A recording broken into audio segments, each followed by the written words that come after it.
Hello, I'm Robin Cole, and welcome to the Satellite Image Deep Learning Podcast. In this episode, I caught up with James Doherty and Donal Hill, co-founders of Plastic Eye, a company using satellite imagery and AI to tackle ocean plastic pollution.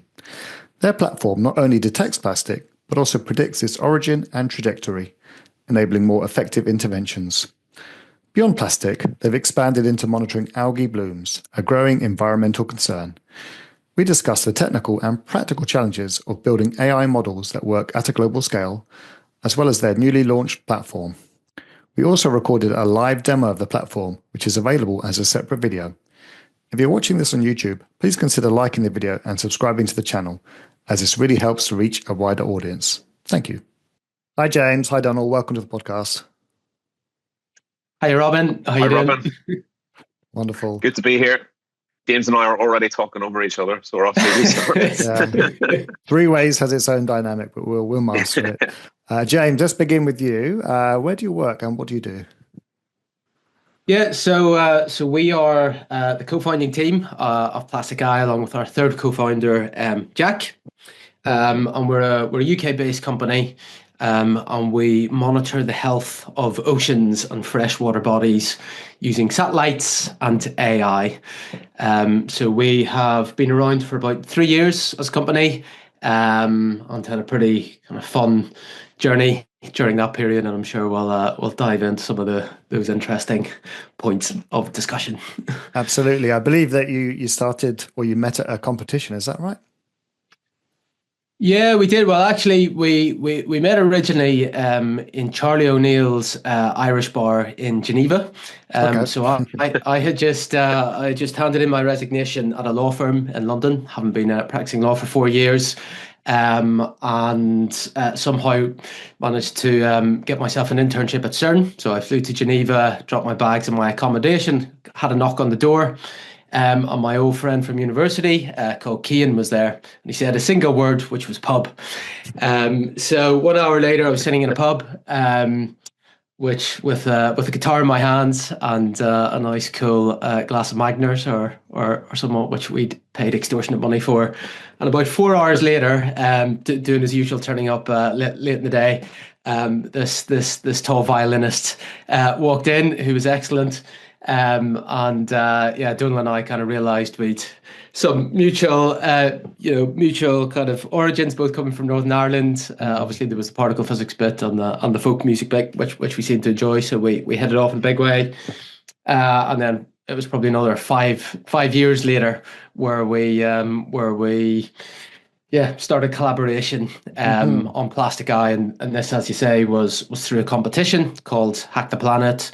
It was focused on the use of remote sensing for, kind of promoting the health of the oceans.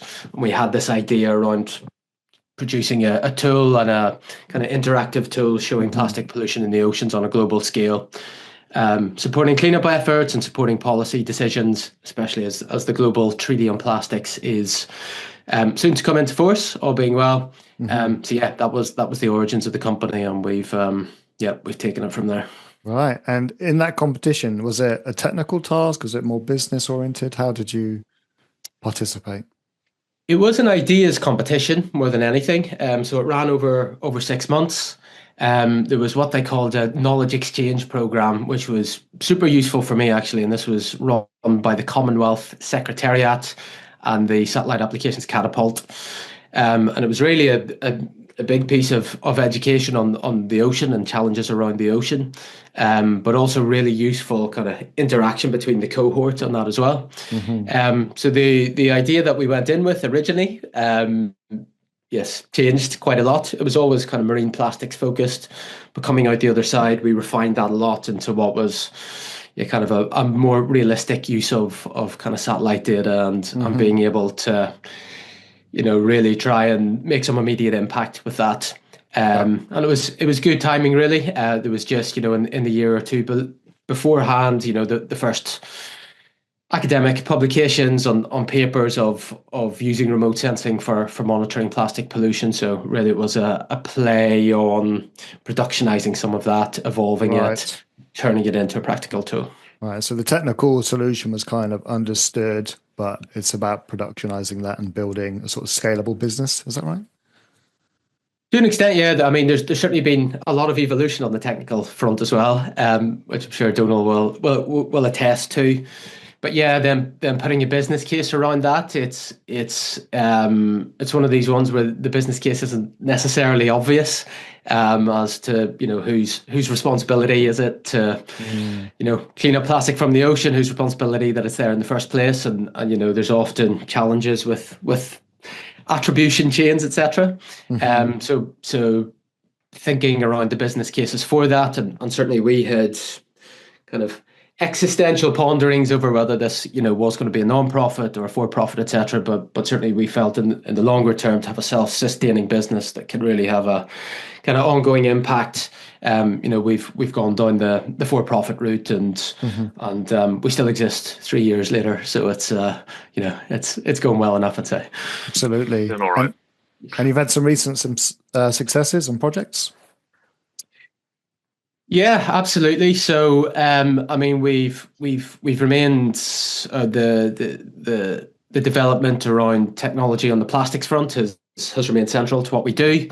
So they're quite an exciting milestone upcoming is the release of the Plastic Eye Observatory. So that is this tool essentially. The idea has crystallized, and we've developed a product around it. So this will be released over the course of the next month, and it's a fully integrated tool, drawing down satellite data, conducting machine learning analysis on that, and then pushing the insights that we gain to a front end dashboard. It's got lots of heat maps, lots of Heinz casting and forecasting, and all sorts of bells and whistles. So we're hoping that's going to be a really practical tool. But yeah, as you referred to, we've kind of diversified the technology somewhat as well. So one of the kind of higher profile projects we're working on at the moment is using satellite and drone technology for monitoring and forecasting the formation of algal blooms on Lough Neagh. So it's a bit of a different signal, but yeah, it's a really exciting project and something we're really enjoying getting our teeth stuck into at the moment. Well, congratulations on the successes. And so the platform will be going probably March 2025. That's when we're recording this episode. Excited to see that. I think mentioning the algae blooms is maybe a good place to start. How do you even detect something as small as a piece of plastic or algae on the ocean from space? Indeed. So maybe this is where I can chip in on the tech front a little bit. So a lot of scientific literature already existed on the plastics piece and algal blooms as well when James and I were spinning the company up. So it was really early on, it was an exercise in understanding, how this works from first principles. And generally it's relying on the spectral signature of floating debris or algae relative to the surrounding water. And one of the benefits of satellite-based remote sensing is that it doesn't just see in the RGB, the red, green, blue that our eyes see in, but we have access to a lot of other colors in the spectrum as well. And it turns out that one particular wavelength in the near infrared band in Sentinel-2 data, so this is a ESA open source data set, that offers you extremely high contrast between water and floating material. The main reason is that water absorbs very strongly in the near infrared band. So the water looks really, really dark in the imagery, but the floating material reflects strongly. So that kind of contrast, spectral contrast between the object of interest and the surrounding water is what makes this kind of approach work. And it's a very similar premise for algae, albeit the spectral bands where you find the contrast tend to differ a little bit. So from a science perspective, you're dealing with differences in spectral response of the reflected light. Because Sentinel is a passive sensor. You're actually looking at the light from the sun hitting off the water, and you're looking at the reflected sunlight. There are other types of satellite where you can shine light onto the surface and look for what's reflected back. So for example, synthetic aperture radar. And you can also make use of that type of data, look at interference signals, and that can help you understand, the surface profile of the water. So the way we approached this was we weren't going to reinvent the science. As James mentioned earlier, it was really about integrating the feature engineering that already existed, looking at ratios of frequencies, and trying to build that into a machine learning pipeline on the cloud that could do, inference quickly and at scale, because oceans are huge. And, if you want to service a large enough customer base, you need to be able to do, parallelization and all of the compute side of things efficiently. And this is where Jack, our other co-founder, has really, driven things forward tremendously. So just to give a shout out to Jack for all of his great work on the productionizing side. So this is how it works in practice. And then when you're trying to do prediction and inference and detection of objects at scale, the first thing we actually tried was pixel level analysis. You tend to start simple with these use cases and look at whether, per pixel, you can use labeled examples of floating plastic to help you,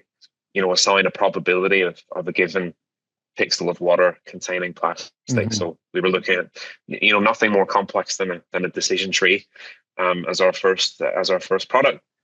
But the Achilles heel there is that you're not using the correlation structure in the imagery properly. As you know, that each pixel of water is not independent from its neighbors. So a very natural next step for the tech evolution was to look at, convolutional neural networks and really exploiting both the spectral properties of the satellite data, but also the rich spatial detail.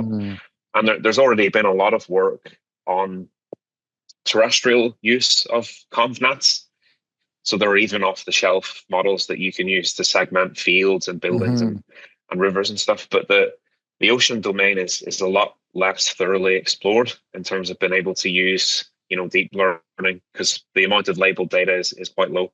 So we've started off, like our tech to this day remains reasonably simple in terms of architecture. We've used UNets trained on a few thousand labeled examples where we have to be, really strict on not overfitting it. And, you get paranoid about false positives as well, because it's important that we don't just color in wave caps and trails made by boats and bits of bridges. There's all sorts of stuff that can fake your signal. So we focus mostly on simple architectures that, we can control the false positive rate of, and that's where a lot of the focus has been.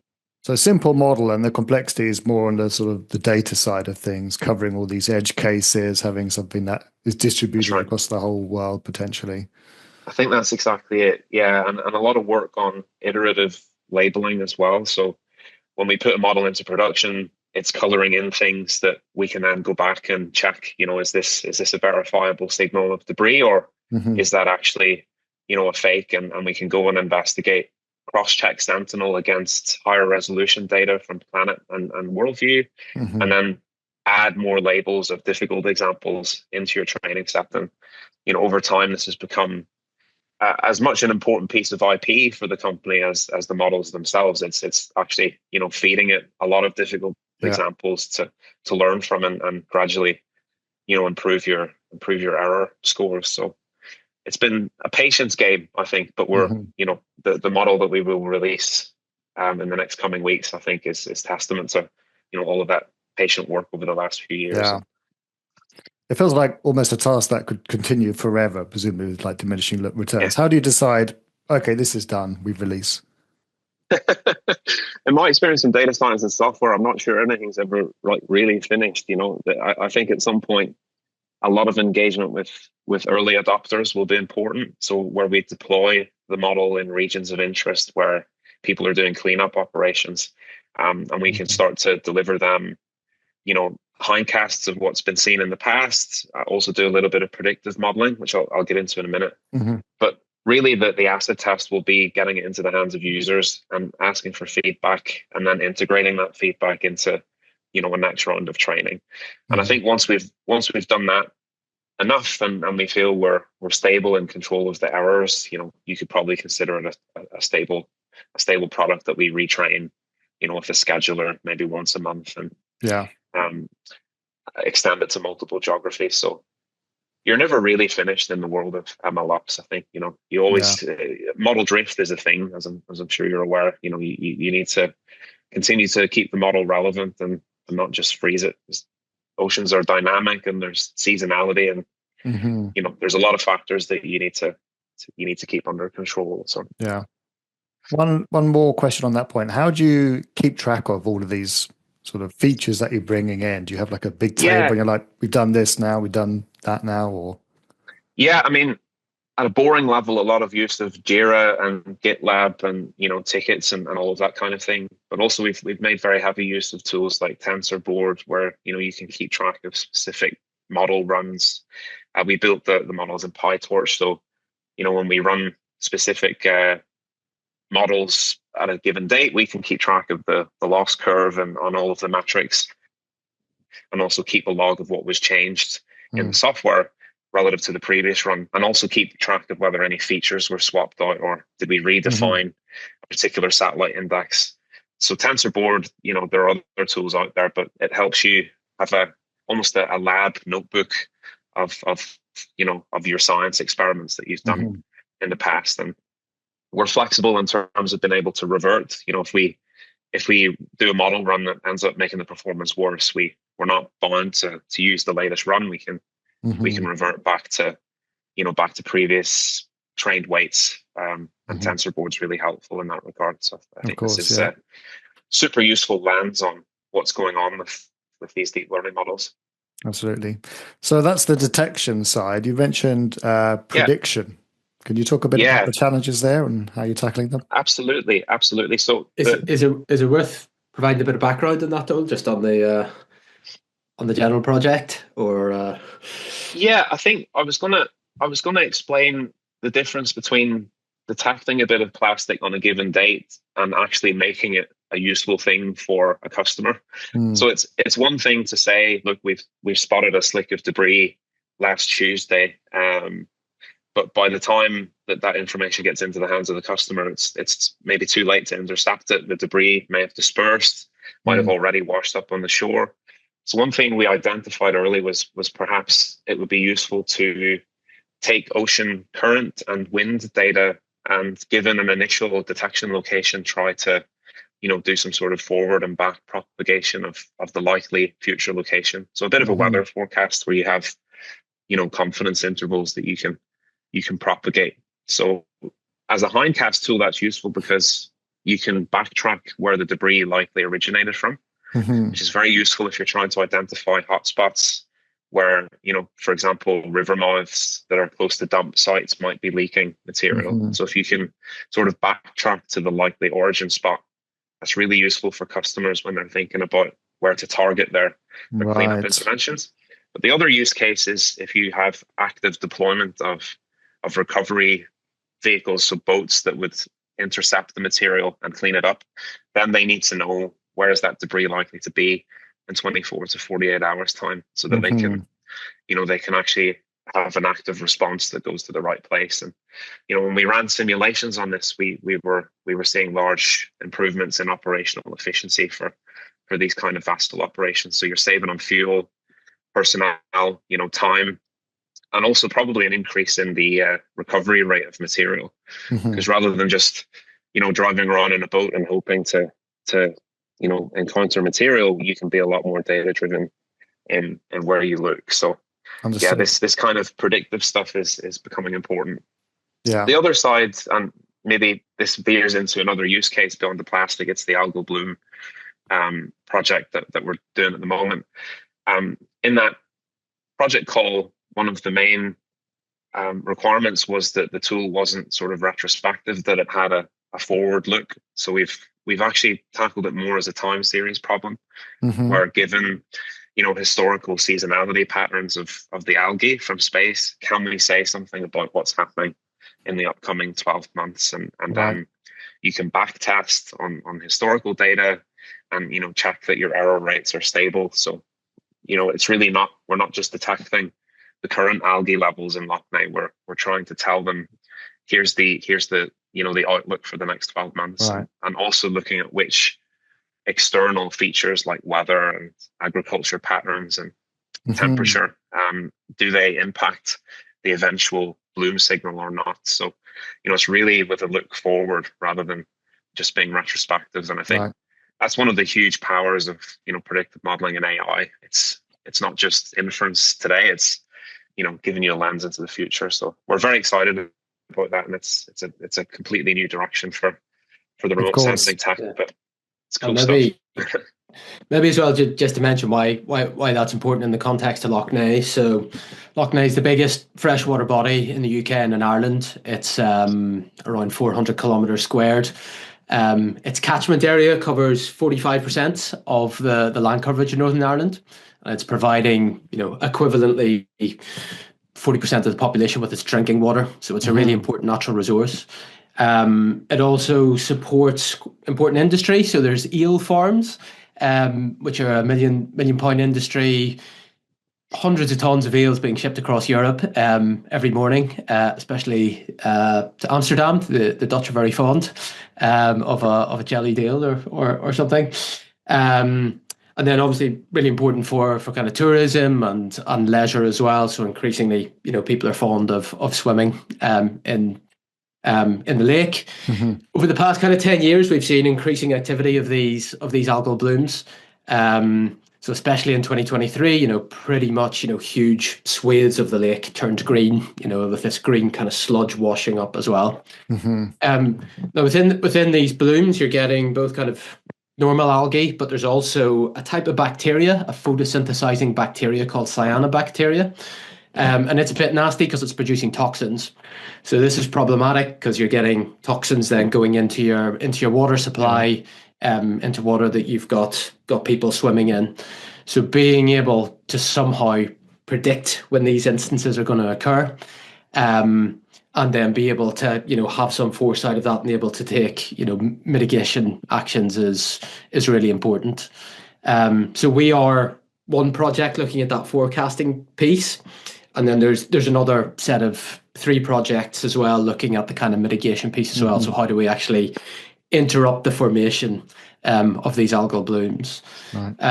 And very quickly, the reasons why they've got so bad in the past kind of decade are kind of threefold. So there's a lot of nutrient runoff. It's obviously heavily farmed land around the loch. So there's a lot of nutrients, phosphoruses and nitrogens, etc. So this is essentially food for these blooms. The water temperature is going up. Modest rises, but it still pushes them towards a more kind of optimal stage of growth. And then there's also an invasive species of mussels called zebra mussels, and they've basically increased the clarity of the water. So you're getting more penetration by light into the water, meaning it's better conditions for photosynthesizing. Right. And certainly when we're looking at these prediction models, we want to consider, the variables as widely as possible to try and, refine and tune these predictions to be as accurate as possible. So lots of sort of inputs to the system, essentially. Do you find that the models are just going to use remote sensing data, or they're going to need to use some other kind of data as well? How do you see them evolving?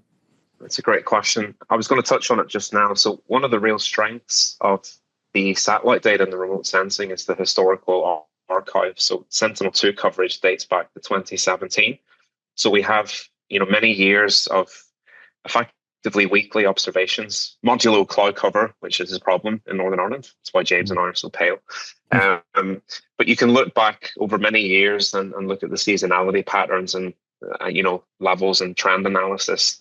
One of the limitations of other approaches is that, you might not have such an extensive archive. But saying that, we have also commissioned drone data acquisition in the project to give us a view below the clouds with richer, spatial resolution. And one of the objectives in the next couple of weeks is to integrate that and fuse it with the satellite-based data, feed it into the predictive models and back test and see, do the features derived from other types of sensors like drones lead to a reduction in error rate or not. So I'm generally quite pragmatic. It always comes down to whether a given predictive model has a better performance historically or not. So our job now is to test as many combinations of inputs as we can. Another potential candidate there is the synthetic aperture radar data as well, which sees at night, it sees through cloud, and can give you rich detail on the water surface and roughness due to the interferometry. Right. So I think at the moment we're still scoping whether there is a relative value add on top of our bread and butter optical satellite data. But I think we're we're optimistic that we can squeeze a bit more juice out of the lemon than what you just get from any single data source. The same is true for all of the use cases that we've encountered in the company at the moment. It really seems like a multimodal approach where we leverage data from different sensors is generally the best thing you can do. But it obviously changes the cost profile, and whether or not it's an affordable solution in the long run is also important from a business perspective. Right. This is why Sentinel-2 data is so powerful, because you can do a lot with the open source data as your kind of your baseline. Really exciting problem. Lots of avenues to explore there. Lots of different kind of constraints feeding in as well. Absolutely.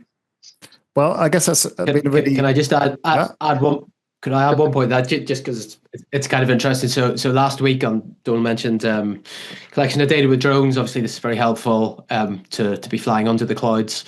So last week, our partner in this project, Marble Aerospace, were out flying drones over the loch over the course of last week. Didn't start well due to the tail ends of one of the storms, but it picked up, and they had a brilliant day on Wednesday, last Wednesday, collecting data over the loch.